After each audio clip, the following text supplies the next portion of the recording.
My name's Angelo, and welcome to We Want Picks. I am going to walk through the entire UFC Vegas 37 Smith versus Spann fight card. I'm going to give you our picks. I'm going to give you our DraftKings plays, our monkey knife fight plays, and I have a whole bunch of bets on this card too. We're going to do all 15 fights. 15 fights. We're going to walk through every single one of them, and we're going to start with the ladies.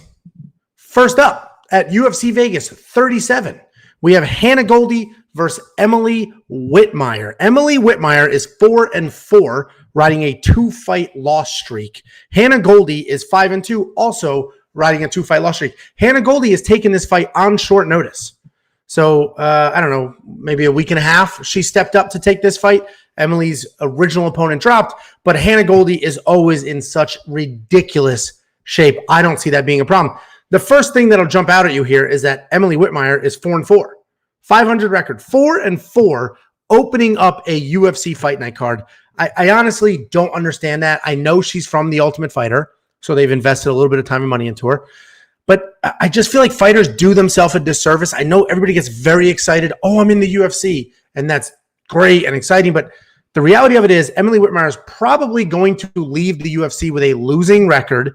And then it's going to be a very hard, long road to scratch and claw her way back in. Anyway, skill-wise, she's a pretty good kickboxer.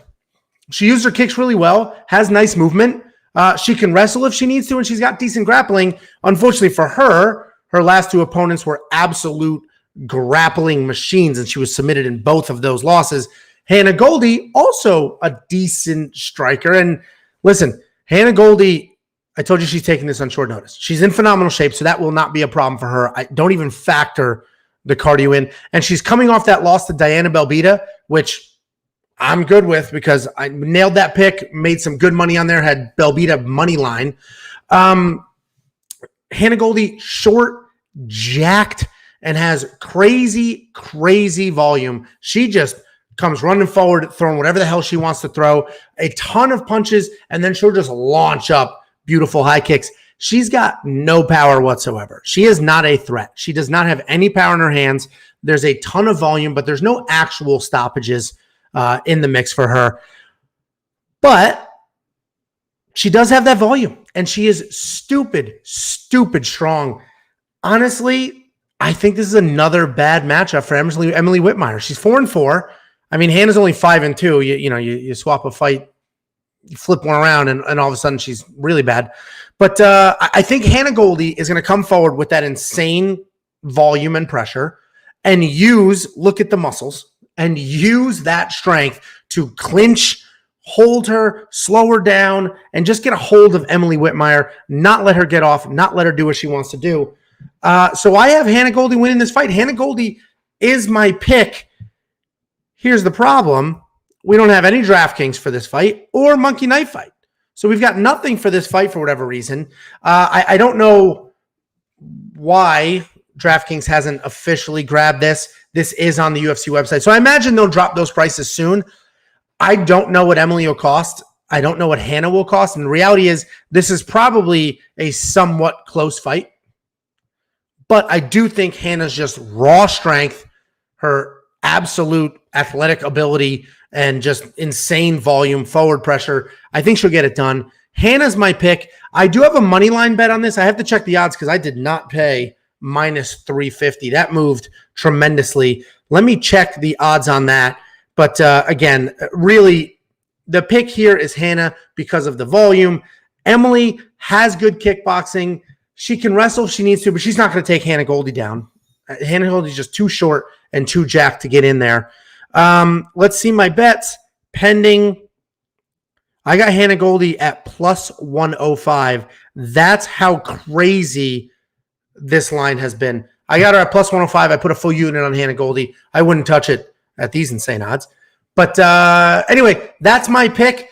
I don't know what the monkey knife fight line will be. Chris is probably watching this, but more, just do a low line, Chris. Don't take what I'm saying and screw us. More, because I think it goes to decision. Hannah's got insane volume. I think Emily will be stifled a bit by Hannah's strength and the, just sort of the clinch there. but they'll still get off. It'll still go 3 full rounds, and it'll still be a very busy fight. Next up at UFC Vegas 37, we have Gustavo Lopez versus Heili Alateng. Gustavo Lopez is 12-6 overall. He is 3-2 in his last 5, coming off a loss. Heili Alateng is 14-8 overall, only 1 loss in his last 5. Gustavo Lopez, a very good boxer. He has solid power. He has decent wrestling when he needs it, and he's very, very tough. And he will make any fight ugly because he is just absolutely so tough and refuses to get out of there no matter what's happening to him. He's an exciting fighter because he always puts it on the line, and he's always looking for a finish. If at any point he thinks he has you, dead to rights, or he senses a little bit of vulnerability, he will put himself in harm's way to close that out. He will absolutely come charging in, throw big, wild bombs if he thinks he has you on the ropes. Puts himself in harm's way, doesn't always work out for him, but he is incredibly exciting because of his willingness to go out there and make something happen. Alateng is also a striker. He's the more technical and the more diverse of the two. He mixes up his striking a little better. Listen, he's not the most technical striker in the world, but he is much more technical than Gustavo Lopez, and he uses that. The problem is, because he's technical, he can struggle at times with a brawler style, with somebody like Gustavo who's going to come in with wild punches from crazy angles with a ton of volume. That could give Alateng some trouble because he is used to taking his time, doing it right, controlling the distance, and using his technique. And you get wild bombs thrown at your head. You don't have that technique. And what's the old saying, right? You brawl a boxer, you box a brawler. And that's what may happen here. Gustavo is going to brawl the more technical striker. When he needs to, Alateng, when he needs to, he can wrestle. I don't see him coming with a grapple-heavy game plan or pushing a grappling game plan. But if he gets in trouble, he does have a backup plan. But this is a really hard pick because if you watch the show and you know how I do the picks, I usually break down skill, and at the end of the day, styles make fights. I like to match up strengths versus weaknesses and so on and so forth. What's tricky here is I actually think Heili has more tools in his bag. And I always talk about, well, this person has more tools in their bag, therefore they will probably win. This is a really hard one because Alateng definitely has more tools in his bag. He is the more well-rounded striker. He has better grappling if they need it, or at least better wrestling if they need it, so he can take it to the ground if he gets himself into some trouble. The problem is styles do make fights, and I think Gustavo being in his face, throwing big, heavy bombs, unorthodox angles, being close, not letting Alateng settle in, I think that'll be a problem for Alateng, and I actually think Gustavo Lopez is going to win this fight. So Gustavo is my pick. If we're talking DraftKings, $7,800 to 84. It's an interesting line here because basically they're almost even money, but DraftKings separated them quite a bit, right? DraftKings really thinks Alateng is a solid favorite. The lines, the odds are moving. I made these graphics yesterday, so some of these odds have moved since I've put them on the screen. Alateng was an underdog when I did it. I believe he's flopped to a favorite now, but these lines are pretty close. DraftKings took a stand. They're with Alateng at $8,400. Gustavo Lopez at $7,800. I don't know if I'm going to put Gustavo Lopez in my lineup, but I do like his brawler style to frustrate a normally composed, looking to keep it technical Alateng. The monkey knife fight line, I'm going to go more and more. I think this is a war. Honestly, I think they go at it. I think Gustavo Lopez gets in Alateng's face. They both start swinging. They go at it. Gustavo's probably going to get the better of some of those dirty exchanges, but lose some of the cleaner ones, meaning if he's close, throwing heavy, he'll probably touch up Alateng inside the pocket in those wild hook shots. Alateng will definitely have some solid volume using his footwork, keeping Gustavo at bay as long as he can. So I like the more and more here. I do think it'll go 3 rounds. I do think they will go at it. So I like that. I think more and more is the play. DraftKings, listen, there's a lot of people that are all over Alateng and think this is just a dream matchup for him. If that's how you feel, $8,400 is not a bad price. I'm on Lopez. I don't know if I'm going to put him in my lineup, but I do like him at under $8,000. The dude does have some potential finishing upside. He's an absolute killer, meaning he's always looking for a finish, and he's just so freaking tough. Even if he is on the wrong side of this, he will put up some numbers. He will stay in there, and he will keep this fight going. More on the Monkey Knife Fight. If you like the bets, if you like the lines, wewantpicks.com/bets. Monkey Knife Fight, wewantpicks.com/MKF. It is the easiest thing in the world. You just pick the strike lines, more or less than the numbers you see on the screen, and you can triple your money. Grab yourself the promo today.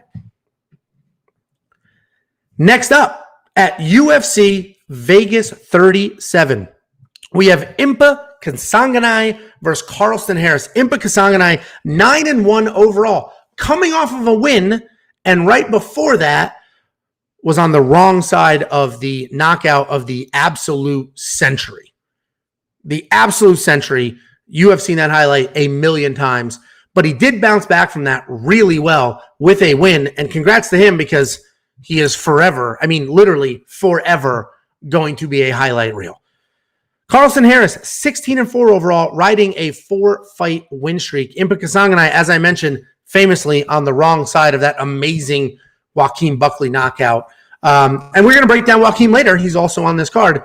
Thankfully for Impa,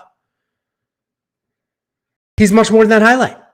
He's much more than that highlight, and he proved it in his last fight when he came out. He's honestly pretty good everywhere. He has really good technical striking.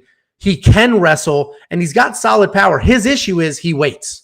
He waits. He's got that power. He's got the technical striking, but he takes his time. He is not always throwing when he should throw. He's a little bit gun-shy at times, and I know he's picking his shots, and the problem is as he's looking for the right shots, he can fall behind on the scorecard. So while he's waiting for the perfect shot, while he's trying to set up the perfect strike, he can then tend to fall behind, be behind on strikes, be behind on volume. The judges see that, and all of a sudden, now he's playing a catch-up game. Carlston is a good wrestler. Carlston Harris is a very good wrestler. He has wild striking. I did not say good striking. I said wild. He throws with reckless abandon, and it's really there just to set up his takedowns. That is his game plan. Takedowns, nothing else. That's all he wants to do is get those takedowns. As far as his wrestling is concerned, he's absolutely relentless. He will not stop. He will come charging in, looking for takedowns, and he's not going to stop until he gets one. When he gets to the ground, he is he's more than capable, and he uses his length to lock things in. He's super long, awkwardly long, and he uses that reach. He uses that length to work on those type of submissions, anacondas, things like that, where length really matters. Listen, this is a hard fight to pick. It really is, because Impa's striking is light years ahead of Carlston Harris. Impa has good takedown defense. Those two things, I mean, if you can stop the takedown, 100% Impa wins. There's no questions about that at all. He's not going to lose the striking match to Carlston Harris. The problem is, Carlston Harris is just literally relentless. He will not stop until he gets takedowns. He will throw wild haymakers that potentially could land and then just shoot 1 million takedowns until he finally gets one. And once he gets one, Impa's not going to have too much to offer on the ground, honestly. He's got decent wrestling, but once he hits the mat, he's not exactly going to scramble his way to an armbar or triangle off his back. So it's a tough fight to pick. He's by far, Carlston Harrison's by far the better wrestler, but he has no power. Impa also doesn't really have power. Really, really good technical striking, but I think he has to put Carlston Harris out, has to put his lights out to stop those relentless takedowns, and he's not going to put his lights out. He hasn't put anybody's lights out.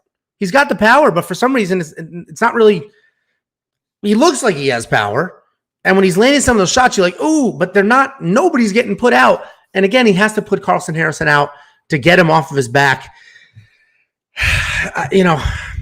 Honestly, the pick is going to have to be Carlston Harris. He's very one-dimensional. But again, Impa has to stop the takedowns and win a striking match. And the reality is, if he's not a threat for the knockout, I don't know how he's going to stop all of those takedowns that entire time. Carlston Harris, he's at Stanford MMA now. We've seen how much people I just keep going back and forth. As I'm doing this breakdown, I'm thinking about switching. Man,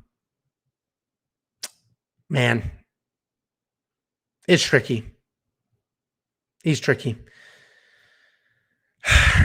The pick's going to stay Carlston. I mean, Impa's at Sanford MMA, and Impa's, we've seen what they can do with people's wrestling. We've seen them turn mediocre fighters into killers. We just saw, not that he was a mediocre fighter, but we just watched Derek Brunson beat Darren Till using his wrestling. So he may improve on the Impa's wrestling and may be able to defend these takedowns, get a few of his own. But honestly, I'm a wrestler. I'm going to side with the relentless, nonstop wrestling of Carlston Harris. And if we take a look at DraftKings, Carlston Harris, $7,300. That's not bad, man. Takedowns are 5 points. 5 points. So listen, get a couple takedowns in there. All of a sudden, you rack up some solid points. Off his back, Impa is not going to have much to offer, and he's not exactly a knockout artist. So I don't see Impa scoring that 100-plus points that you would want out of a fighter that's almost $9,000. And Carlston Harris has a ton of upside with the nonstop wrestling. The betting odds are much, much closer and much more in line than the DraftKings prices. Monkey knife fight.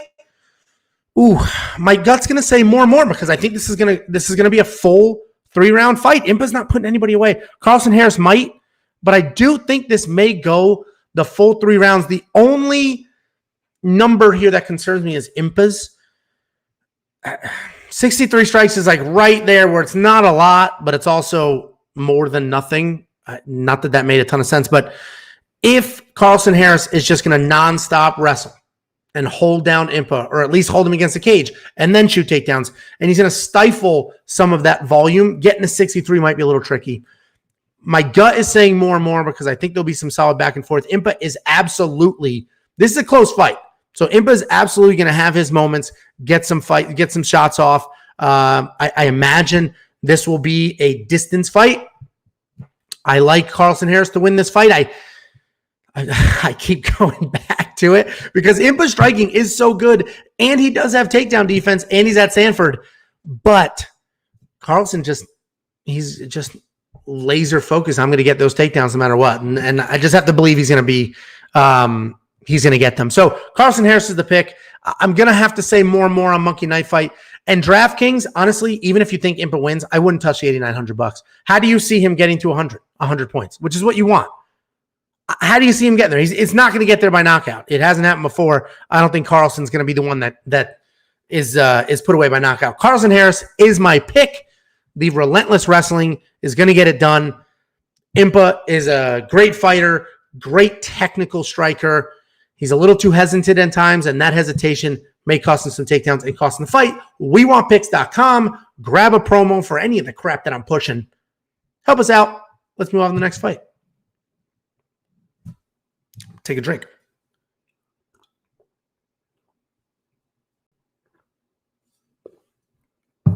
All right.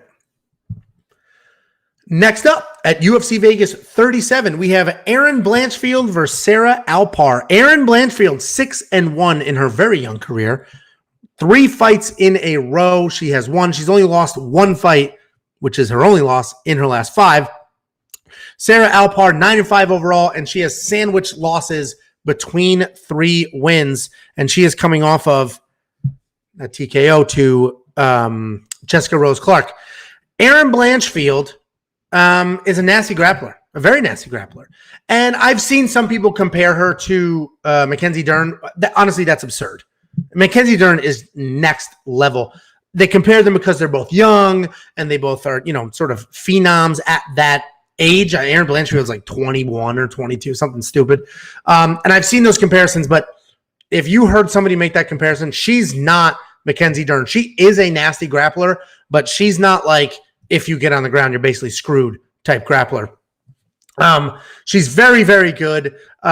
She has solid striking, but that is obviously not her path to victory. Using her wrestling to get on top and to work her grappling from there, that is absolutely 100% her path to victory. Sarah Alpar is a primary wrestler. a pretty good wrestler, actually, a primary wrestler with decent striking. She knows exactly what her skill set is. And if you watch any tape on her, you know that because she just immediately starts wrestling. Zero hesitation whatsoever. No pretending she's going to strike. Just immediately starts shooting and wrestling, which honestly, I appreciate. She knows what she is, and she tries to play to her strengths. She's the bigger fighter here, but unfortunately, she has no control. So she has those great takedowns. She is bigger in this fight, but she gets a little sloppy and loose and gives up positions, loses scrambles. So I don't know how her offensive wrestling is as good as it is, and then she just sort of can't keep the control, loses those scrambles. That honestly surprises me every time I see that. So she works a little bit fast and loose with the takedowns, and then when she gets on the ground, if she was sort of an elbows in, ground and pound type fighter, she'd be my pick, and I wouldn't think twice about grabbing her at plus almost 300 odds. But unfortunately, she doesn't. She gives up positions against good grapplers, and Erin Blanchfield is a good grappler, and Sarah Alpar is going to end up in trouble. I have Erin Blanchfield winning this fight. Not exactly the pick of the century, because I'm pretty sure everybody sees it that way.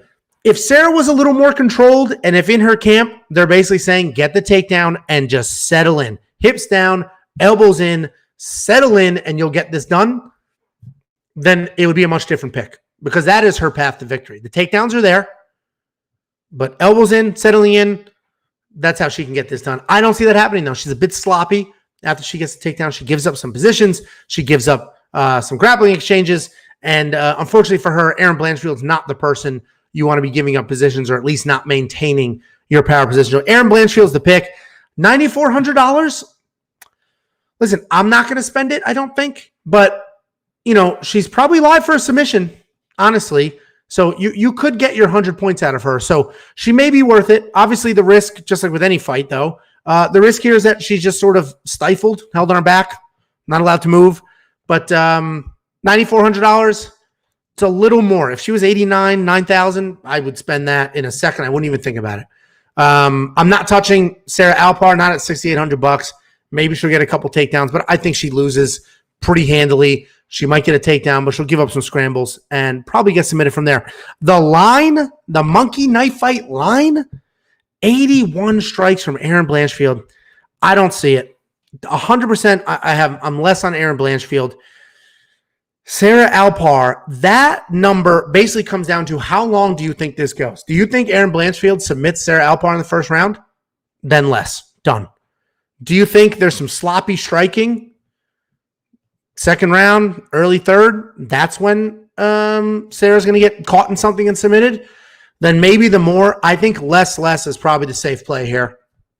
Less a monkey knife fight. I do think there's a submission at some point.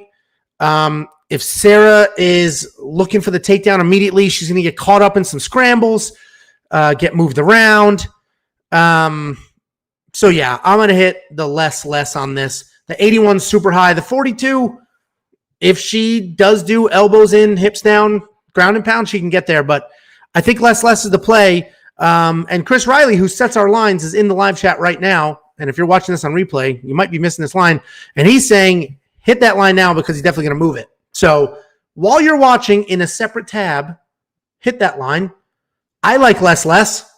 The first one is definitely less. I like less total. wewantpicks.com/MKF. Grab a promo. They will match your deposit, and you can triple your money with certain wins, 10, 25 times your money with other wins, 2.5 times your money with going less here. If you want a submission prop bet, I think, so Erin Blanchfield minus 310 to win. If you grab a wins by submission, which I think is how she wins, you can go ahead and get Erin Blanchfield at wins by submission at plus money. That's probably a pretty safe bet, and I imagine I'm going to hop on that at some point. We'll take a look. But wewantpicks.com/bets, we have added a new betting partner, BetUS, 125% deposit match. wewantpicks.com/bets. Grab the deposit match and hit up some of these lines. Next up at UFC Vegas 37, we have Montel Jackson versus JP Bays. Montel Jackson, 10-2 overall, 4-1 in his last 5. JP Bays, it's Bays, not Buys. And I'm the one who's bad with names, but I'm positive it's Bays. JP Bays, 9-3 overall, 4-1 in his last 5, coming off of that brutal loss to Bruno Silva. And I'm perfectly fine with that because Dan and I rode Bruno Silva to the bank in that fight. We had Bruno Silva winning by knockout. And honestly, part of the breakdown, part of the analysis there was that, if you remember, and I'm sure you've heard this a million times already, JP Bays and his wife Cheyenne fought on the exact same card. It was their UFC debut. They fought on the same card. And I know they've done that in the past, but UFC debut, same card, that's a lot of pressure. That's a lot of pressure. He's trying to warm up, worrying about her fight later. She just watched him get the crap kicked out of him. Then she's got to fight. Bad energy. That is not something you want to have to worry about. Somebody you care about and love that much getting into a fist fight before or after you. So I made a bunch of money picking against JP in his last fight because Bruno Silva, we saw that knockout coming. He's back. He is without his wife on the card, which is honestly, again, a fantastic thing. But what's not a good thing is this matchup. Montel Jackson is a good wrestler. Montel Jackson is a good striker. Montel Jackson has a lot of power. He's literally good everywhere. He can strike, he can wrestle, he can grapple, and he's got legitimate power. And that's why he is a tremendous favorite. He's not a little bit of a favorite. He's a tremendous favorite. And I'm not just going to pick JP Bays because, I'm just trying to be different. That's absurd. So the problem for JP here is that Montel Jackson is all of those things. JP Bays does have a path to victory, and it's wrestling.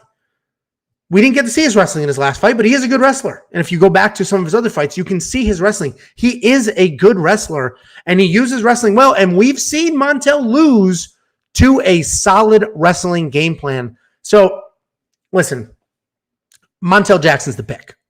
He's the pick. He's got to be the pick. He's too well-rounded to not be the pick. But he's not minus 700 pick. I would never touch that money line, ever. He's definitely not minus 700 pick. The problem with JP is he just gets finished all the time. He finishes or gets finished. Feast or famine, as I say. These odds are absolutely crazy. I do have money on this fight, and my money is the over on rounds. The round line is set at 1.5. And listen, I think we get past 1.5 rounds. I think JP will try to wrestle. And Montel Jackson, you know, these are wide odds. We've seen him lose wrestling matches before, basically. I'm over 1.5 rounds. JP Bay is a pretty tough dude. I don't see Montel Jackson absolutely blasting him out the same way Bruno Silva did. So, you know, over 1.5, I was comfortable putting my money there. I was not comfortable on money line. You know me, I'm not great on the I don't love the very specific finish prop bets like Montel Jackson by knockout. You can get really, much better odds with that, but I'm not a big fan on that. But so Montel Jackson's the pick, but who cares, right? The money is the over on rounds. So when I'm watching, I'll be rooting just for survival on both sides. $9,500 for DraftKings for Montel. Honestly, on paper, probably a safe draft because JP Bays gets finished. Montel Jackson, he's got the power, got the moves, can make it happen.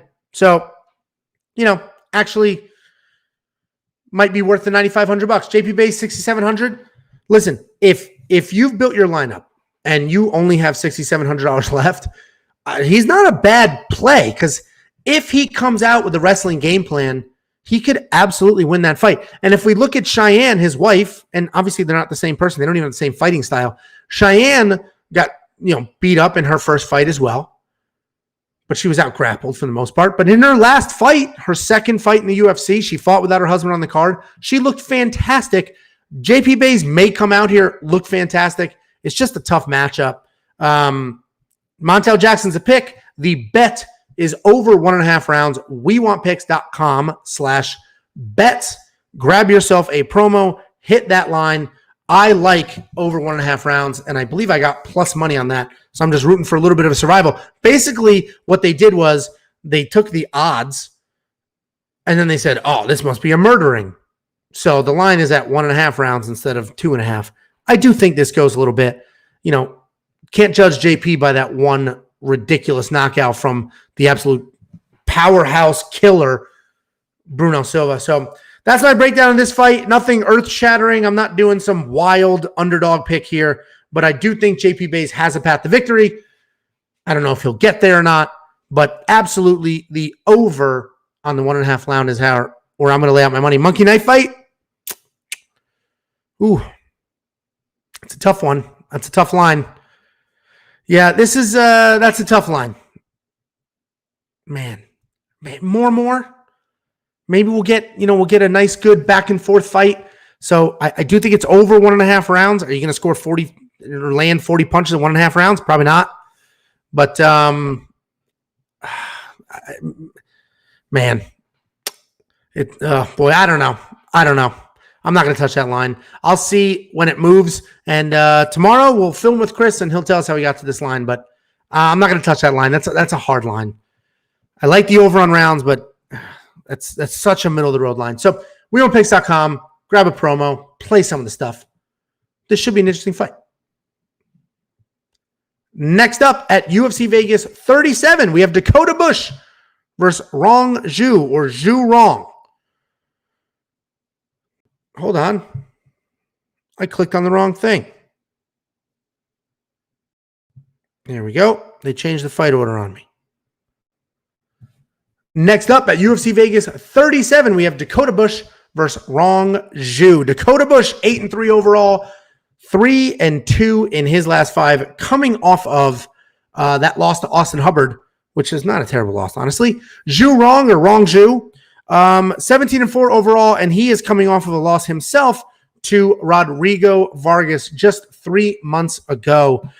Dakota Bush, as I mentioned, he's coming off of that loss to Austin Hubbard, but he actually looked decent in that loss, honestly. He took that fight on short notice. He looked pretty good. He's a solid striker. He has well-timed shots when he uses them.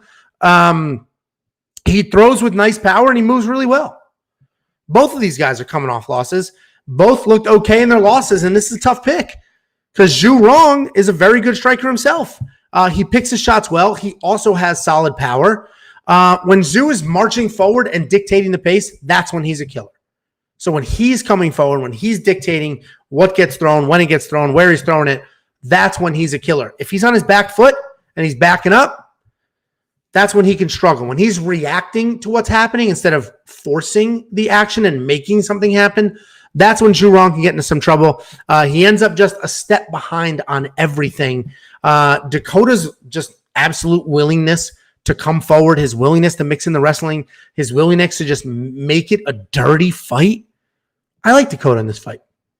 Dakota's my pick. I think Zhu is the better fighter, honestly, but Dakota has more ways to win. I think strike for strike, technique for technique, Rong or Zhu. And I never know which time I'm supposed to say which one first. But anyway, Zhu is the better striker, the cleaner striker, but styles make fights. He needs to sort of dictate the pace to be at his most effective. And Dakota Bush, we've seen it. He'll come forward. He'll push the pace. He'll dictate it. That will get Zhu backing up, have him reacting instead of inflicting. And I think Dakota Bush can get it done. So I think just sheer will, essentially, will get that done. And Zhu is stupid young. So he does have a ton of experience, but if you start digging into that record, it's a little hollow. We've seen that with some of the Chinese prospects before, and he was on that card where every single person lost. All the Chinese prospects lost. Anyway, Dakota Bush is my pick. $8,600. Honestly, I don't mind that. I don't mind that at all. I think $8,600 is probably a solid price point. I think it'll be a sort of high-octane fight. I think Dakota will probably mix in some takedowns. So we'll get 5 points with each of those. We'll get some control time. There should be some good striking. I don't know if there's necessarily going to be a finish, but I don't mind Dakota Bush at $8,600, and I love the more. I do think they'll go at it. I love that Zhu's line is lower because he's the one who likes to pick his shots. So I like the more for the Monkey Knife Fight strike line. I don't mind Dakota Bush at $8,600. That's probably the most I'd pay for him, but I don't mind that. So and I've said I don't mind quite a bit in this breakdown. Anyway, I do like the more for Monkey Knife Fight. Hit it now before it moves because I have a feeling that line will move. Hit that now. wewantpicks.com/MKF. Grab a promo. If you give them $100, they'll give you $100. Then you have $200 to play with. Spread it out. I like to do $10 per fight. Spread it out. You win some, you lose some. You're still going to end up big money. wewantpicks.com/MKF. Need a drink.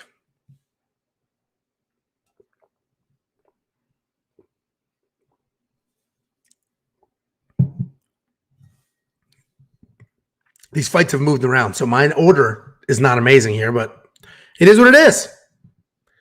Next up at UFC Vegas 37, we have Tony Gravely versus Nate Maness. Nate Maness is 13-1, 4-1 in his last 5, riding a 3-fight win streak. Tony Gravely 21-6, also 4-1 in his last 5, but riding a 2-fight win streak. This is one of the most interesting fights on the card and one of the hardest ones to break down. Straight up. Period. End of story. This is probably the hardest pick I had to do on the card. And, oh man, I'll tell you why. So Nate Maness is one of the bigger guys in the division. He's a big dude. He's very well-rounded. He has solid submissions, solid power, good kickboxing, really tough, and he's willing to slug it out. Nate Maness is good.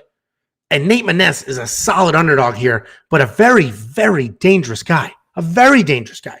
Tony Gravely comes forward with volume. He comes forward with power. And then he just wrestles hard. And he is sort of an old school ground and pounder.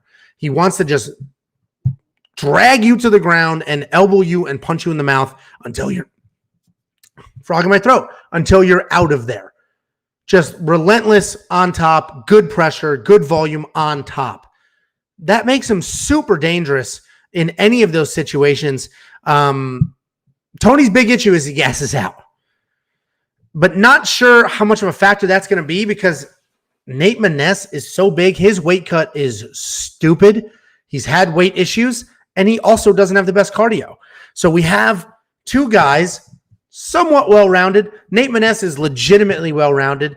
Nate Maness is massive. Nate Maness has good submissions, has good striking, has good power. Tony Gravely, a little more one-dimensional, also has decent striking, good power, but very good wrestling and very good volume on top, good pressure on top, just wants to elbow you in the mouth until you're gone and no cardio.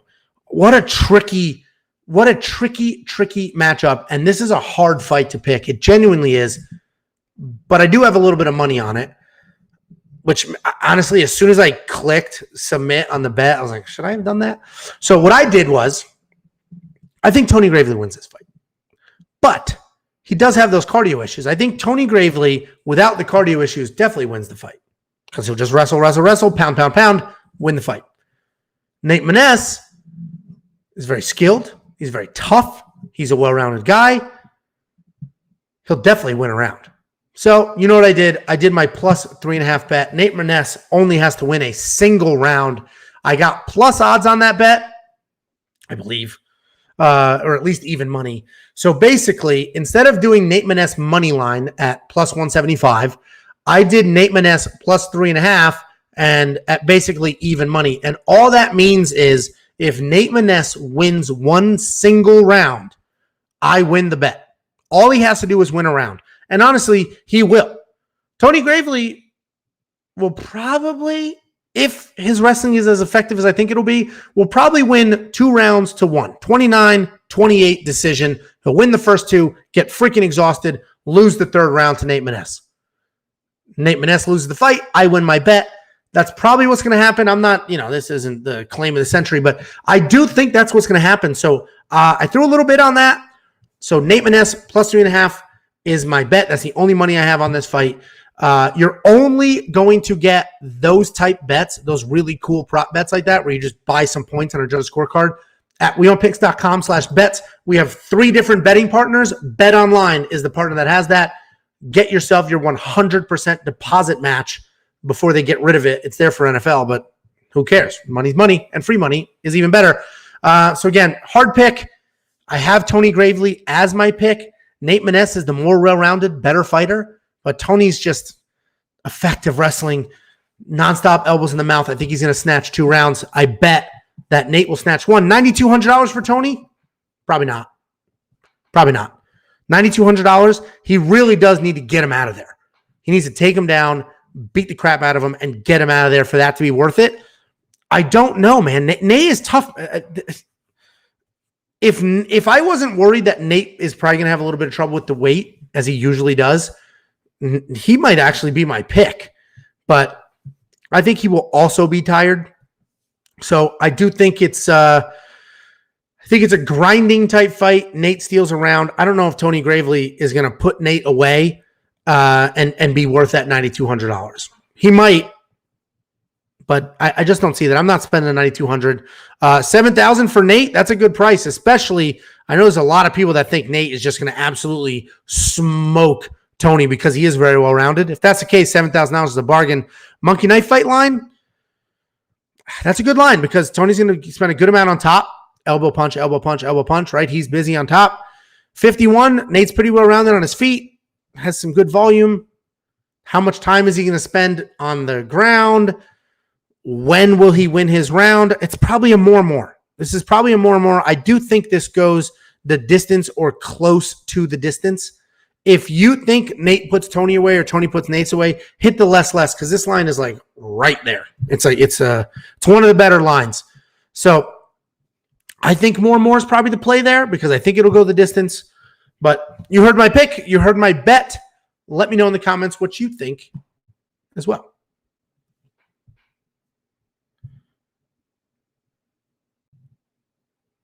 Just find. Okay.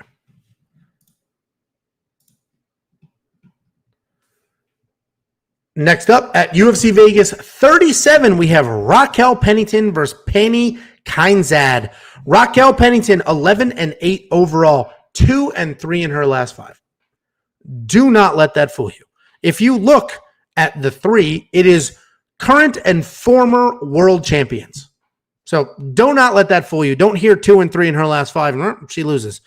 Because Pannie Kianzad is on the other side of the spectrum, 15-5 overall and riding a 4-fight win streak. Tapology will tell you that they're on different trajectories, and this is the young up-and-comer, and Raquel Pennington is on her way out. And there's obviously some truth to that. Raquel Pennington is, at this point, an older vet, been around forever. But do not let the losses fool you. Dig into them for a half a second, and you will see that Raquel Pennington is absolutely a killer and has only lost to some of the best on the planet. She's a lot like her girlfriend. So if you don't know that, Raquel Pennington and Tisha Torres are together. And she's a lot like her. And I've said this stupid phrase before, but always the bridesmaid, never the bride, right? She's never been champion, but she's always right there. She's always at the top of the pile, loses to the champ or loses to the number 1 contender who then becomes the champ, right? So Raquel Pennington, always the bridesmaid, never the bride. If you look at the record, she's lost to some of the best women on the entire planet. Her last losses, as I mentioned, were all current or former world champions. She marches forward. Her style kind of sucks. She marches forward with, she'll just nice straight punches coming forward, hold you against the cage and control you from there. It's a boring grappling style because it's not even takedown grappling. She's not even looking to take you to the ground and work on you from there. She literally, it's like Randy Couture back in the day minus the takedowns, right? Come in, throw your shots to get in, hold against the cage, keep you against the cage, and she's busy. She's definitely busy against the cage, but what she's doing, and it's very effective, but it's boring to watch. She just stifles anything that you could possibly have going on, removes any tools that you may have, keeps you there, rides you out, lots of pressure, and just removes whatever tools you may have and rides out with control time and squeaks with a nice decision there. Pannie Kianzad is a pure boxer, a straight up pure boxer. She actually boxed, then moved into MMA. And because she's a pure boxer, she has a great jab and never throws one punch at a time. Everything is combinations. Everything is well-timed, and everything is set up with a jab. And if you pay close attention, it's very obvious. So you don't have to pay that close attention. It's very obvious that she is the better pure striker for sure. Her footwork is good, and she can outstrike the vast majority of this division. Her issue is definitely the grappling. She gets taken down and doesn't have much to offer from there. That's definitely the issue. We have seen, you may say Angelo, but we've seen Raquel Pennington lose to boxers. Holly Holm beat her. Listen, you're right. Holly Holm's a boxer, but Holly Holm has been far from a boxer for a very long time. So we've seen Raquel Pennington lose to Holly Holm, who's the best boxer she's fought, a better, more accomplished boxer than Pannie for sure. But she's just going to march forward, hold Pannie against the cage, remove any of the combinations, remove the distance, and keep her there, work from there. Raquel Pennington is the pick. These odds are going to move. Minus 132. Honestly, I don't have a money line bet on that, but that's not a bad bet. That is really not a bad bet. So if you want to grab that, I see that moving. If you want to grab it, go for it. I like the less on Pannie for sure, because Raquel Pennington is just going to hold her against the cage and just remove all of those strikes, get rid of all of that boxing. So Raquel Pennington is definitely not going to let Pannie Kianzad get 115 strikes off.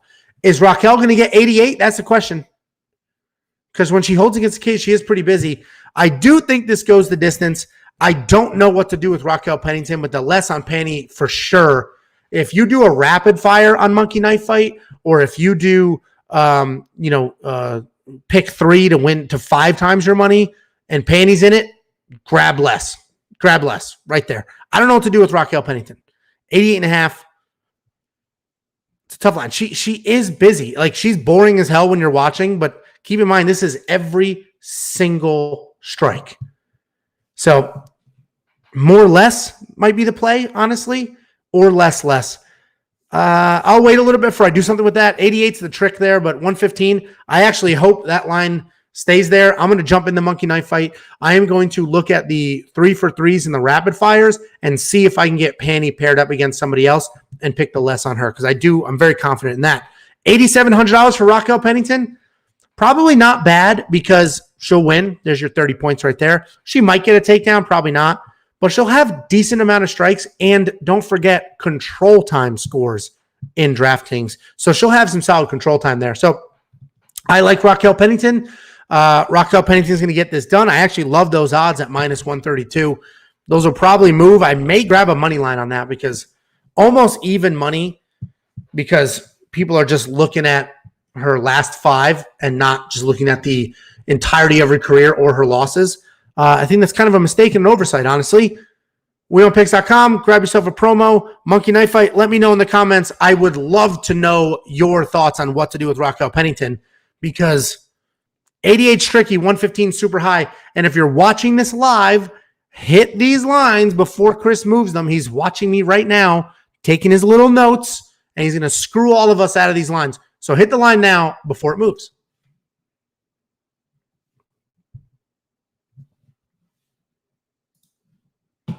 I know you're watching, Chris. I see you in there. All right. Next up at UFC Vegas 37, we have Tafon Nchukwi versus Mike Rodriguez. Tafon Nchukwi, 5-1 overall. Very, very young in his MMA career. He is coming off of a loss to Jung Young Park. And if you remember, that was a very frustrating loss. The guy just won't throw sometimes. It's very frustrating. Mike Rodriguez, 11-6. 1 win in his last 5, 3 losses, and a draw. Tafon Nchukwi is moving up to light heavyweight for this fight. He was at middleweight. He's moving up to light heavyweight to this fight. He's a very good technical striker. He has legitimate power and technique. His issue is volume and speed. But when he's in a rhythm, he is in a rhythm and looks great. And that's what I was talking about in his last loss. It was frustrating. You were just watching that fight, wondering why he's not letting go. He just won't let go sometimes, and I don't understand it. Somebody as technical as he is, with the power he has, not letting his hands go, that was incredibly frustrating.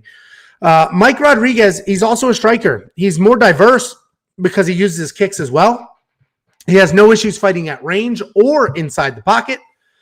He's very long, and he uses his range well. Cardio is his biggest issue, unfortunately. I hate when cardio is a factor, because you just don't know what a fighter's going to look like later in the fight. I hate when cardio is a factor, but cardio is his biggest issue, and he does struggle with grappling at times. But grappling, I don't see that as being a factor in this fight at all, which is obviously good for Mike. Tafon is the more powerful striker for sure. But the problem is there's not much volume there. So if you could have all the power in the world, but if you're throwing one strike to Mike's 3, you got to land that one every single time. Mike Rodriguez is the more diverse striker. He has more experience. Tafon, again, has the power, but doesn't throw often. Rodriguez can be a bit chinny at time, which is concerning in a matchup against somebody like Nchukwi that has that kind of power. A lot of factors here. And if we just had a Venn diagram with pros, cons, and in between, it would be basically even and be impossible to make a choice. But I'm going to go with Mike here. I'm going to go with Mike Rodriguez only because Tafon Nchukwi's hesitation can get him behind on the scorecards. Tafon Nchukwi's, unwillingness to just let his hands go, but Mike Rodriguez, perfectly capable of fighting at distance, perfectly capable of fighting inside, inside the pocket. The fact that he mixes in all of his strikes, I like Mike Rodriguez. He will have to avoid the big power for all 3 rounds, but let's be real, man. Tafon Nchukwi, very good. Very good technical striker. Lots of power. He's got 6 fights. 6 fights, and he lost his last fight because he was gun shy, and now he's moving up in weight. So I like Mike Rodriguez here. I like him at plus money for sure. I love him at plus money, actually. So Mike Rodriguez is my pick. He will probably be in my DraftKings lineup at $7,400. That's anytime you're getting under 8,000, you're confident in a win or close to confident. I like him at $7,400 for sure. I don't have a bet on Mike Rodriguez, but even money, I would prefer a little more plus money because at the end of the day, his chin is not the greatest, and Tafon has that power. Monkey knife fight, I'm going to go. Well, first of all, the round line here, I believe, is this a 1.5 round line? I forget what the round line is here. I think it's a lower round line. And if it's 1.5, I'm going to go the more. I do think this goes, or the over. I do think this goes a little bit because if he gets ended early, it's only because Tafon landed that big punch. But Mike Rodriguez's ability to stay out of the pocket, I think he can avoid that big punch. So the strike line, that's a hard one. I do think this goes a little bit. I don't know if it'll go the full distance, but I do think this goes a little bit. If Tafon lands 65 strikes with his power, there might be a knockout. So less, more. I hate splitting it, but Chris has been doing a better job spreading these out. So less, more is probably the play because if Tafon lands 65, that's it, lights out. 65 with his power. Mike Rodriguez, not the best chin. That's it. 44, Mike Rodriguez should be outstriking, outvoluming Tafon. So I like less, more here. I like less, more. I'll probably play that monkey knife fight. wewantpicks.com/MKF. Grab it before it moves. Let me know what you think about this fight. This was another one that was a little tricky for me to break down because, again, the power versus the chin, that's not great. And, we've broken down fights before where, we've said so-and-so has to fight a perfect fight for 3 rounds. And Mike kind of does, but Tafon's hesitation, it will be his biggest issue, right? He might turn into a Tyron Woodley where he just doesn't let his hands go. It's there and he doesn't let them go. And the power is there. He doesn't use it and he's going to get touched up. Less, more on monkey knife fight. And probably going Mike Rodriguez in my DraftKings. So that's my pick. I don't know what I'm going to do with the bet because even money's good. He is a little chinny. So, we'll see what happens. We will see. It's just me. So in these transitions, I got to get all my stuff ready on my screen because I don't have somebody else talking to get myself prepared. Next up at UFC Vegas 37, we have Joaquin Buckley versus Antonio Arroyo. Joaquin Buckley, 12-4 overall, 3-2 in his last 5. And you know him from the highlight of the century over Impa, who we broke down earlier. Antonio Arroyo, 9-4 overall, 2 losses in a row. Joaquin Buckley is short, thick, big power, and comes in hot. He will go down as having the coolest knockout in the history of the UFC. I mean, that jump, spin, back kick, I mean, that thing was incredible, and it will be on highlights forever. You heard me say that before for the person that he did it to. He has good movement in the sense that he does move forward. He doesn't really cut too many angles, but he does have good movement, and he comes forward. He'll move his head a little bit, not as much as he should, but he does come straight at you with speed and power. The height difference here may actually be helpful. So Joaquin Buckley, shorter, thicker. Antonio Arroyo is a little bit taller here. And honestly, usually I like the shorter guy if they're a grappler. But with Joaquin Buckley's like big, heavy power coming in against a taller guy, and he can just rip the body, I actually like that. So I like that size difference here. And he's always the shorter guy, but Antonio's a little taller. So I do like that size difference here. I think it helps Joaquin a little bit. Antonio Arroyo is massive for the weight class. He is massive for the weight class. And he's a good Taekwondo guy. He's got that Taekwondo background, which really helps with his movement. So where Joaquin moves forward, Antonio Arroyo sort of bounces in and out, moves like this, always bouncing around. He throws a ton of kicks because of that Taekwondo background. And what's interesting about the kicks is they're not leg kicks. So Muay Thai, for example, if that was his background, he'd be smashing the leg. But because it's Taekwondo, it's really a lot of body and some heads. He does a really good job with the body kicks. That Taekwondo style means he likes to fight at range. He bounces on his toes. He likes to be at range. He wants to enter, strike, leave. And that's sort of what that martial art is and what he likes to do. The problem is Buckley charging straight forward with his big looping shots. I don't know if Antonio's going to be able to enter, leave. I don't know, right? Well, you got this jacked up rock in front of you just coming straight at you. I don't know if you're going to be able to leave. If he had he's got good movement and he bounces in and out, but if he bounced left to right, he could literally matador Joaquin Buckley, but I just don't see that happening. Antonio Arroyo does have some grappling, but he doesn't necessarily use his wrestling. If you watch his breakdowns, you watch his fights, he's got some decent submission skills, but he doesn't really dictate how it gets there, right? He's not using offensive wrestling. This should be a really fun fight. I see Joaquin Buckley working his way in, staying busy, lighting up Antonio's body, coming to the head, and just beating Antonio Arroyo up. I think Antonio's sort of bouncy Taekwondo. I don't know if he's going to be able to do what he wants to do. I don't think he's going to be able to keep Joaquin at the end of everything his whole fight. So I have Buckley winning this fight. I have a question mark next to inside the distance. So I may grab Joaquin Buckley by finish. He's definitely the pick. $9,300, probably not a bad price to pay, honestly, because I do think there could be a finish here. 200 favorite, solid. I like the more on the monkey knife fight line. Listen, 49 strikes is not that many. We're talking, 15 a round? What's that math? 15, 45? So we're talking 15 a round, a little more than 10 a round for Antonio. That's not a lot of strikes. So I know Antonio bounces around in and out, not the craziest volume, but Joaquin's going to come right at him. Joaquin's going to get in there, throw a bunch of stuff, and it's going to force Antonio to let his hands go. So I like more on Monkey Knife Fight. I like $9,300 on Joaquin Buckley. I have a question mark next to my bet, which is inside the distance, and the question mark on my spreadsheet means I didn't place it just yet. So that's one that I'm looking at. We'll see what happens there. Let me know your thoughts on the Monkey Knife Fight line. More I like. But if you guys think Joaquin Buckley's just going to knock this dude's head off quick and early, then less is definitely the play. wewantpicks.com/MKF. What's up? I saw somebody in the live chat. You asked what's up with Nick Newell. Nick will be back. He's moving. So obviously he was promoting his movie.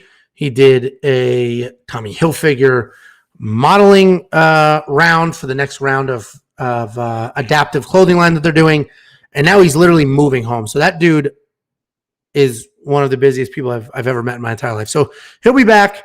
I talk to him all the time. He wants to come back. It's just a timing thing. Grab a drink.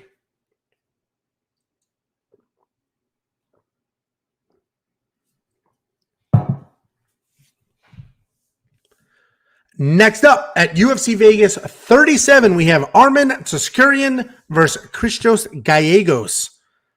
I mean, I definitely Tsoukairian. I'm trying, guys. I'm trying. Christos Gallegos, 19-8 overall, 4-1 in his last 5. I have the records switched here. Armen, 16-2. Oh yeah, I got it right. Never mind. Armen, 16-2 overall, and he is 4-1 in his last 5. He is the biggest favorite on this card. I imagine not a lot of people are waiting for the pick here because it is cut and dry. Christos Gallegos, he's proven he's never out of a fight. He's proven that. In his last fight against Soriano, he was beat up pretty bad and definitely looked like he was going to be stopped, but he survived.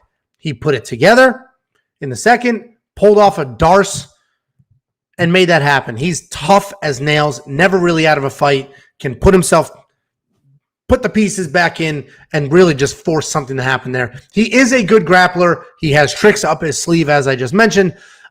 He was obviously dropped a few times in his last fight. So you can look at that and say he doesn't have a great chin. He was dropped a few times in one fight. Or you can look at that and say, holy crap, is that dude tough? He was dropped a few times in that fight. So, your interpretation of that can go either direction. I take the toughness from it because getting dropped, putting yourself back together, that's a really, really big deal. His striking actually is not bad. So he was dropped, but he doesn't have bad striking. He has really impressive speed, and he's so unorthodox with his winging punches that he could actually catch you clean. So he comes out there, he wings punches, they're super fast, and he can catch you. So his striking's not bad, not great. It's not bad. He's got nice speed there, and he throws just big loops that could connect. Armen is a massive favorite for a reason. He's an incredible wrestler, and he's managed to piece together a very nice striking game as well. Good striker, insane wrestler. He uses nice footwork and setup for both his strikes and his takedowns, so he'll fake low, go high. He'll touch you up with a combination, then shoot a takedown. So he really sets things up, sets him up really well. He's athletic. He'll mix in kicks very fluidly. If you watch some of his fights, he's just throwing really nice combinations and bang, spinning back kick out of nowhere, really fluid, super smooth. And a wrestler at his caliber, you don't expect that kind of athleticism on his feet. If you check out some of his fights, you'll see him throw that straight right, left high kick combo, which another just incredible athleticism and just understanding of striking, even though he is a wrestler with a wrestling background. Dan always talks about, and he's not here, he's traveling, but Dan always talks about these young guys and the improvements that they make between fights, right? So you see him fight, 6 months later, they fight again, and they're almost different fighters. They've added that much to their game because they're improving at such a ridiculous pace. Armen is one of those guys. Every fight it comes out, it is clear he has added new tools to his bag. We've seen him beat really good jiu-jitsu guys before. Christos Gallegos is a really good jiu-jitsu guy. This is just going to be more of the same. I do not see Armen losing to Christos. Christos would have to throw up something crazy. He is tough. He will take his beating, which is why, the monkey knife fight line, probably more and more. Chris will take his beating, or Christos. He'll throw wild strikes on his feet, Will probably connect with a bunch, put some decent volume. It's another tough line. Probably more and more. 90's a lot. This is a really tough line, but probably more and more. And, I don't know if there's a finish here. I mean, he's a massive favorite, minus 800 favorite. He's a very good wrestler. He's going to take you down. He's going to beat you up. He's actually probably going to beat him up in his feet too. Is he going to get a stoppage in under 2.5 rounds? I don't know. He might.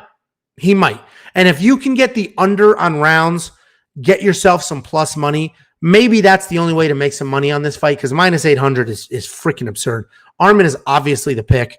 I'd be more confident in more and more a monkey knife fight than I would be placing a bet on this. $9,600 in DraftKings, that's probably a good price. There's going to be a bunch of takedowns, a bunch of control time, and a bunch of strikes. $9,600, that's worth the money. I don't see Christos winning. If he does, it's a Hail Mary submission off his back. I don't know how many of those he's going to pull off in his career, but Armen's the pick. More is probably the play. DraftKings wise, Armin's probably good value. He's expensive. $9,600 is a lot. I don't know how many times we've seen people get over the 94, 95 mark. 96 is a lot, but he's probably worth it. This should be a pretty one-sided beating for Christos Gallegos, meaning he's going to be on the wrong end of it.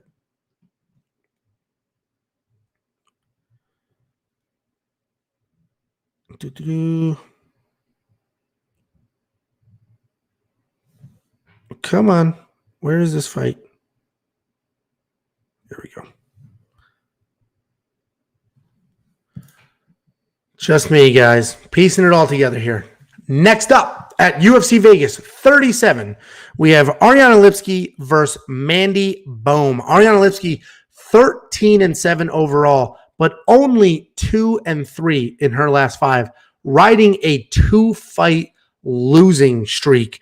Mandy Bohm, 7-0 in her career, undefeated. This is an interesting matchup, and a few of you were asking us about this last week. So Mandy's making her UFC debut here.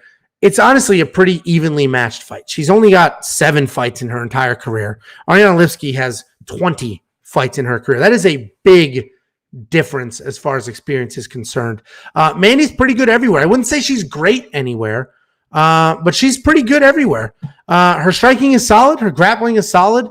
She's only got 7 fights, but she is undefeated. And I've always said, right, you never know. That could be the first, 7 of 40-0. You have no idea with undefeated fighters. I actually prefer when there's a loss so I can see what that looked like, how they came back from the loss, how they lost, what they looked like in a loss. We don't have that luxury here. But I do like picking against people in Mandy's situation. I do like the lesser experienced UFC debuts. I love picking against them. She's got regional level experience. She doesn't have a specific skill set to lean on. So it's not like we know she's a phenomenal striker and she's got that in her back pocket. She's a phenomenal grappler. She's got that. She's just good everywhere, and she's tough at the regional level. And we're going to find out when she fights Ariane Lipski if that translates into the big show. Ariane Lipski, good stand-up, good grappling. I think she's a little bit better everywhere. I think she's a little bit better of a striker, a little bit better of a grappler. She is coming off of 2 losses. And if you watch those, you would assume she's not good on the ground, right? That's just how she lost those 2 fights. And that's what you would assume is, that's her big hole.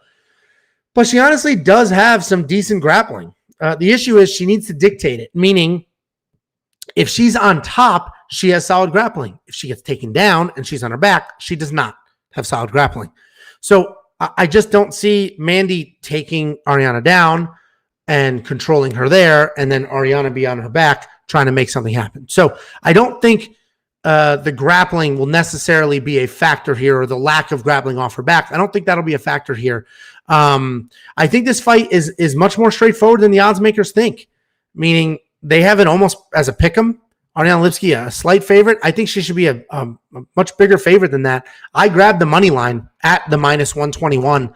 I think Ariane Lipski has the cleaner boxing. I think she used her kicks well, and I see her avoiding any takedowns to win a decision. I think Ariane Lipski absolutely touches up Mandy Bohm, sort of shows that veteran prowess at this point.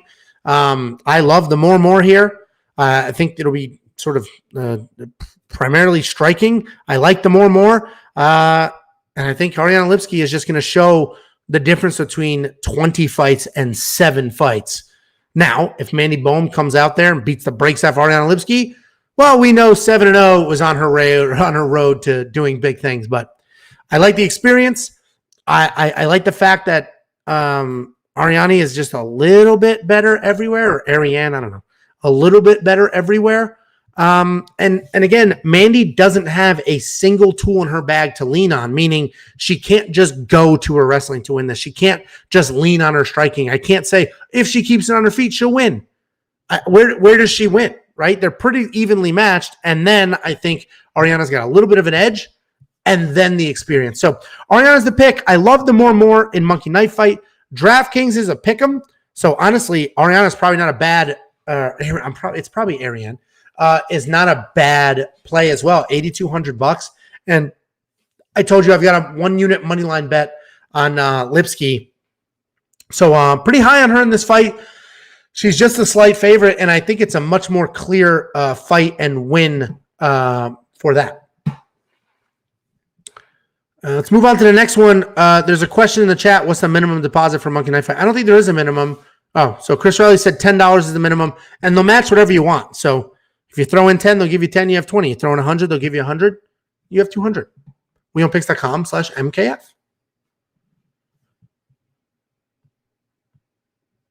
Come on, Mata. Where are you at? Yeah, they reordered all of these fights. This was dropped after dropped down on the card after Jim Miller was out. Next up at UFC Vegas 37, we have Nicholas Mata versus late replacement Cameron Van Camp. That was supposed to be Jim Miller. Jim Miller's got the Rona. He's out. Cameron Van Camp is in. Nicholas Mata, 12-3 overall, 1 loss in his last 5, and he's a good-sized favorite here. Cameron Van Camp, 15-5-1 overall, riding a 4-fight win streak. We do not have a DraftKings price for him yet because, as I mentioned, he replaced Jim Miller. So what we do know is DraftKings does not adjust prices. Jim Miller was the favorite as far as DraftKings was concerned. So Nicholas Mata is going to retain his $7,900 price point. And if you think he is the 3-1 favorite that the odds makers think he is, then $7,900 is a freaking bargain in DraftKings. With that being said, Nicholas Mata, he is a good striker. He is explosive. He's very athletic. He moves well with his speed. He has a nice diverse skill set. With his striking, he uses everything. He has solid takedown defense, which was very important with his original opponent, right? He's fighting Jim Miller. Takedown defense mattered quite a bit. But he doesn't have much to offer if that defense fails him and he ends up on the ground. There's not much there for him. Cameron Van Camp, this is a short notice replacement, as I mentioned. It's not super short. I think it's like 10 days, 12 days. So it's not crazy short, but it's short enough. And I believe he has stepped up a few times, or at least been ready to step up a few times and not been needed. So he should be in shape. He's basically a wild brawler who's proven himself to be a capable grappler. His wild striking is a much different look for Nicholas than what Jim Miller was going to be. Jim Miller was not the most technical striker in the world, but he at least would be orthodox, where Cameron's comes out wild, just wild striking. And that could be an issue. He does have sneaky good submissions, but we would assume Nicholas is prepared for that because he was preparing for Jim Miller.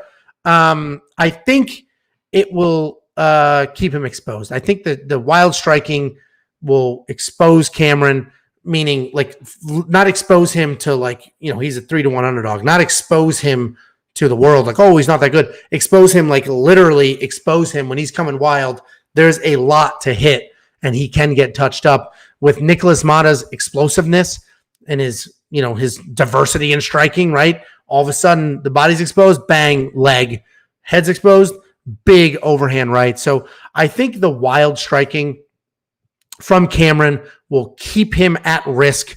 Nicholas Mata's explosive, has some solid power, mixes in the strikes well. I think Nicholas Mata will find his openings and touch him.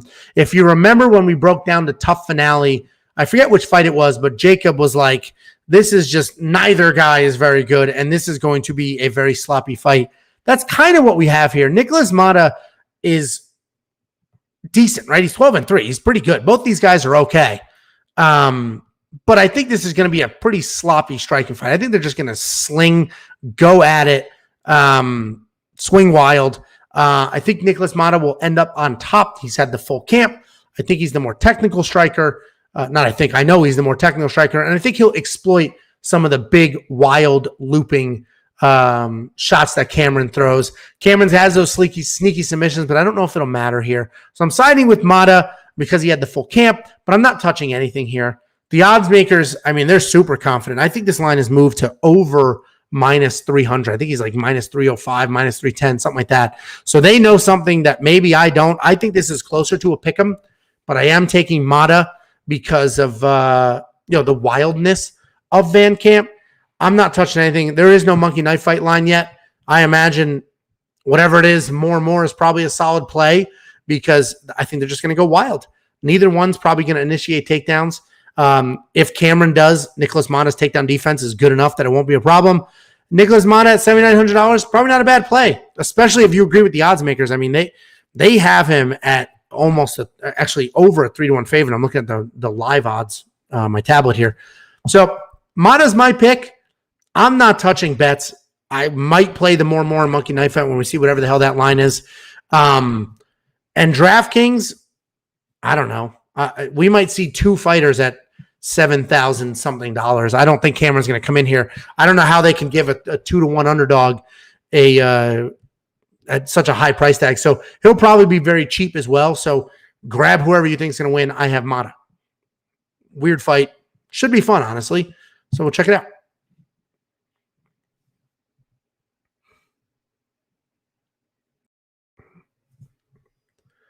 Next up at UFC Vegas 37, we have the co-main event of the evening. We have Cutelaba versus Devin Clark. Cutelaba 15-6-1 overall. 1-3-1 in his last 5. This guy is good and is on a freaking skid. He's coming off a draw to Dustin Jacoby. 2 losses before that, a win and a loss before that. I mean, he's had a little bit of a rough stretch recently. Devin Clark, 12-5 overall, 3-2 in his last 5. This is an interesting matchup, and this is a really hard fight to call. A lot of this card is really hard to call. This is in that category. Ian Cutelaba coming off that draw to Dustin Jacoby. We love Dustin Jacoby here. Coming off that draw to Dustin Jacoby, he's got really good power, and he is happy to fight in a phone booth. He will stand in that pocket. He will throw, and he's got the power that it doesn't matter, right? He can put you out if he's there and he connects clean. He's a feast or famine fighter. You've heard me say that before. He is either going to knock out or get knocked out. That's it. Those are the options for him. He chases stoppages, and he may get stopped while doing it. He will just come in looking to finish you, and if he gets hit clean, then he gets hit clean and he's out. He is good on the ground, but his takedowns are a bit sloppy. They're body locks. They're not the prettiest things in the world, but once he gets to the ground, he is good there. He's got quite a few submissions under his belt, and he's got some legitimate skills on the ground. Getting it there is where he looks a little out of sorts. His takedowns are more muscle than they are technique. Cutelaba gets finished in his losses. But honestly, that's to really good strikers or really good BJJ guys. I don't know if you could say Clark is either. Clark has an amazing pace, but he's not really finishing anybody. Devin's a good wrestler. He uses his striking to set up his takedowns. He doesn't really have power, but his strikes are well-timed, so they do land, and he transitions the shots well. So he touches people. He doesn't really put them out, but he does touch people, and he gets those in there. We've seen him fight explosive, power-heavy strikers and win. Right? We saw him fight Alonzo Menafield, and he won that fight. So, Alonzo and Ion, similar heavy power, aggressive strikes there. And we saw him beat Alonzo Menafield. But I think Cutelaba's takedown defense is a little better than Alonzo Menafield's. Devin's not a finisher. He's got a really good pace. He stays in your face. And that's what makes this fight hard to pick, because Devin doesn't finish anybody, but he also will grind. And Cutelaba loves looking for the finish. So it's a really hard fight to pick. If I have to pick, I think Clark's pressure and wrestling can nullify Cutelaba, but the play here is probably Cutelaba wins inside the distance, decision, no action, because, Devin Clark's not a finisher. So if Cutelaba wins this fight, it will be inside the distance. And if he loses, it'll be a decision, so you get a refund. You're only going to get that bet at wewantpicks.com/bets. There are 3 options there. Grab the bet online one for that. They have the best prop bets you're ever going to get, 100% deposit match if you click our link. And that bet wins inside the distance, but a decision is no action, is a great one here. Because Cutelaba will win inside the distance or lose a decision. And I know he gets finished but Devin Clark doesn't do any finishing. So I think Cutelaba will, honestly, he may win this fight because he has such insane power. But if he loses, it will be a decision. I love the over on rounds here. I have that bet as well. Wins inside the distance, decision, no action is also a solid bet. Hard fight to call, but that's why when you're looking at bets and you're trying to make things happen, I'm not 100% positive who's going to win. So I look at the outcome, and if Cutelaba wins, it'll be by stoppage. If Devin Clark wins, it'll be by submission. And there is a bet there that aligns perfectly with those two outcomes. And then also the round line. It's a 1.5 round line. The over on the rounds is solid. I think this is going to be a pretty good fight. I think it's a closer fight. If Devin Clark gets a few takedowns, he's definitely going to blow past 1.5 rounds. And, Cutelaba obviously could make me look stupid for that. But Cutelaba, very good. Hit a little bit of a rough patch. Could come out here, remind everybody why he was so highly touted for so long. But either way, I don't even necessarily care about who wins. I think the over on rounds is the bet I already have. And Cutelaba inside the distance, decision, no action is a pretty solid bet as well. Monkey knife fight. Oh boy. Man. Probably more. The only thing that concerns me a little bit is Cutelaba does have power. So 74, a few of those might be an issue.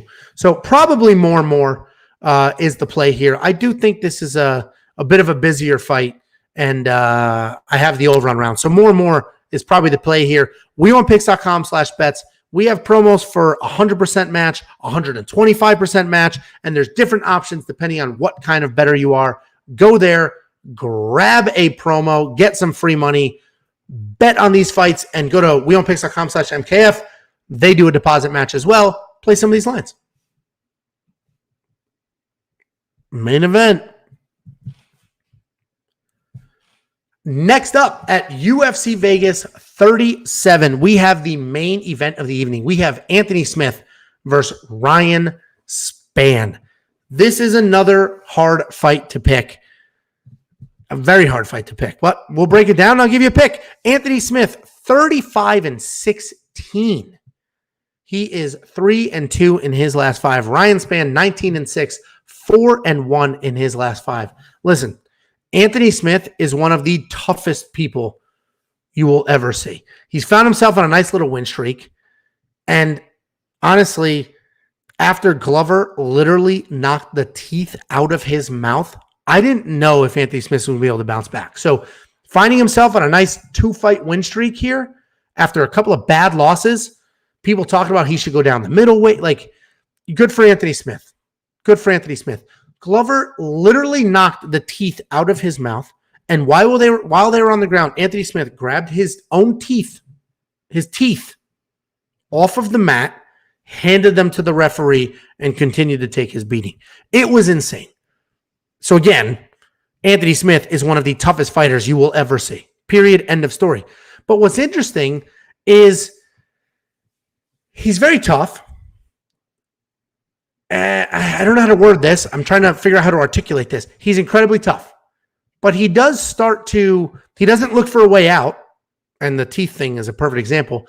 But he starts to, if he's on the wrong end of a beating, he doesn't really pull himself out of that beating. He almost just accepts the fact, I'm a nail and I'm going to get beat on. And he takes his beating and he's really tough, but he doesn't start to look for ways to win. He just accepts his beating. So he doesn't look for a way out. He's not a coward. He's not quitting. He's stupid tough, but he also doesn't look to claw back from being on the wrong side of, a couple rounds of devastation. But listen, he is very good. He's very skilled everywhere.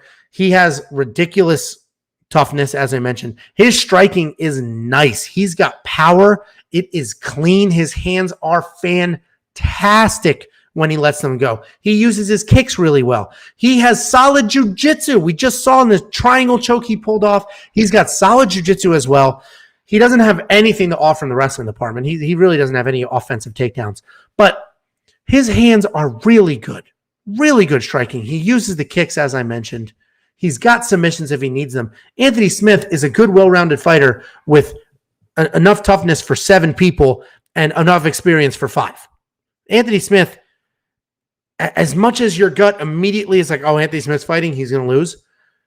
He's really, really tough and very dangerous in a lot of fights. Ryan Spann is freaking massive.